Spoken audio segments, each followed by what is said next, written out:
کاکا سره دوه خبرې کوو. کاکا ما عمران خان مدد چې کلاړي ښکارېږي ته هم د عمران خان سپورټ کوې زما په خیال. نو بسم الله الرحمن الرحیم. عمران خان یو ښه سړی یو غیرتي سړی پوه شوې او درې نیمو کالو کې هغه احساس پروګرام کړلی بل د هر سړي په کارټ کې 10 लाख روپۍ دي په جیب کې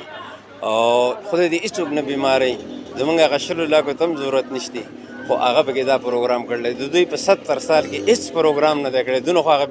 د پیپل حکومت خو چې هغوی په خپل په هغه وخت کې د بېنظیرې هغه پروګرام کړلی پیپل والا بېنظیرې پروګرام کړی دا چې اوس تاسو ته صحت انصاف کارډ وایه دا مخکې هم چلېده پاکستان انصاف کارډ به ټیک شوه پاکستان صحت کارډ به عمران خان تاسو وی چې غیرتي و تاسو موږ یو مثال ذکر کړی دا خلک ولاړل چې هغه داسې څه کړي دي کوم غیرت دا دی چې هغه د امریکې او د څو ملکونو د لاسه هغه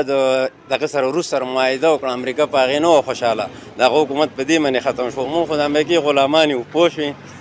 او د امریکې که چا هغه متازي کوله خوشامنده یې کوله د هغه حکومت به وي که چا نه کوله هغه به نه خو هغه دومره غیرتي و چې هغه د هغوی هغه مخالفت وکړو او دلته کې عمران خان یو کس دی دا نور ټول پاکستان را یو ځای شوی دی پسې په دې غیرتي دی عمران خان خدای الزام هم لګي چې کشمیر هغه ورکړی کشمیر خو عمران خان نه دی ورکړی کشمیر خو د مخکې نه دا یو تنازع وه او لا شروع ده او داسې یو خاص دغه خو پکې نه دی شوی شروع نه ده که نه اوس خو پاکستان دی غلی شوی دی پاکستان دی په دې غلی شوی دی چې زمونږ نور څه هغه پر کار نه کوي هوا کې هغه پر زمونږ کار نه کوي عمران خان نه مخکې زمونږ پر کار کوو خو کله عمران خان نه هغه پر وسوځېد وجه څه ده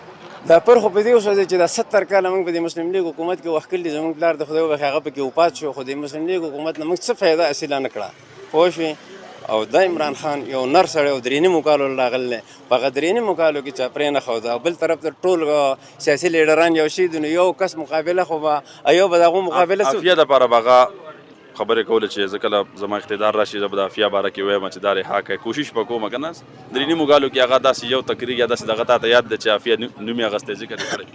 یا چې هغه امریکې ته تللی او په هغې کې هغه چې امریکې ته تللی هغه چې کوم ځای ته تللی هغه په بسم الله نه شروع کړله او د محمد صلی الله علیه وسلم په نوم باندې پوره تفصیل کړلی هغه که چین ته تللی هغه روس ته تللی هغه هرې علاقې ته تللی هغه به هله بې غیرته و چې هغه دا خبرې نه وې کړې هغه ټول تفصیل په محمد صلی الله علیه وسلم کړل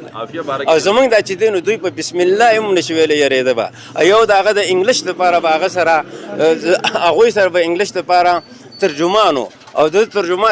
ترجمان ته عزت نفزان نظمان غیرتي سړی و پوه شوې اوس ګراني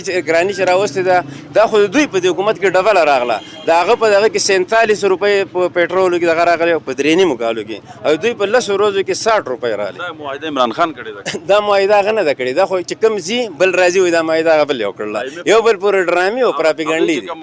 معاهده فیسبوک له ورکړ د نون لیګ والا هغې ته پته په کوم ده نور والا خو د قیامته پورې ډرامې دي او په ډرامه کې هغو پیل شوي دي پوه شوې